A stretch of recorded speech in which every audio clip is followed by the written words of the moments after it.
When Samuel is sent to go and anoint David, King David from the Bible, as the future king, under the rule of Saul, when all this is going on, the scriptures say that when God is talking to Saul, when God is talking to Samuel, he says that I have made for myself a king from the house of Jesse. Go there and anoint him king. And that one little phrase made me stop and think. God made for himself a king. It's not that he chose David for anything that David had to offer. It's not that even he chose Abraham for anything Abraham had to offer in Genesis 12. But even think about the fact that God made for himself a king to accomplish his purposes. He made and designed David for David's purpose in this life.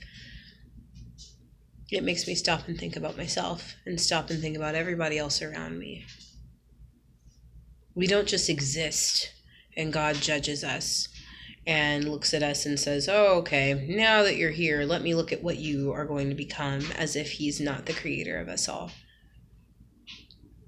But it makes me stop and think, and it makes me realize that he is the creator of all of us. He's the one that put us together. He's the one that knew us in our mother's womb. He's the one who decided what we'd be like. He gave us our souls. He gave us our looks. He gave us each and everything about us. Our tendencies, our weird quirks, our mannerisms, the things that make us angry, the things that make us happy, our temperament. He made that with a purpose, and that makes me stop and think, this life is not my own.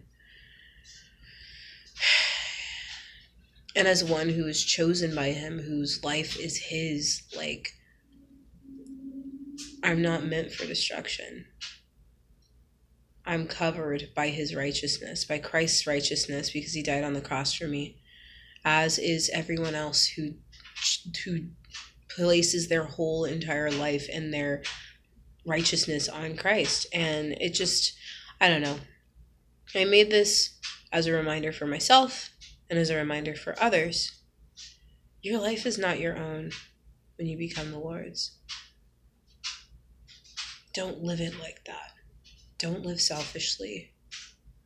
Don't live chasing after all the tantalizing things of the world.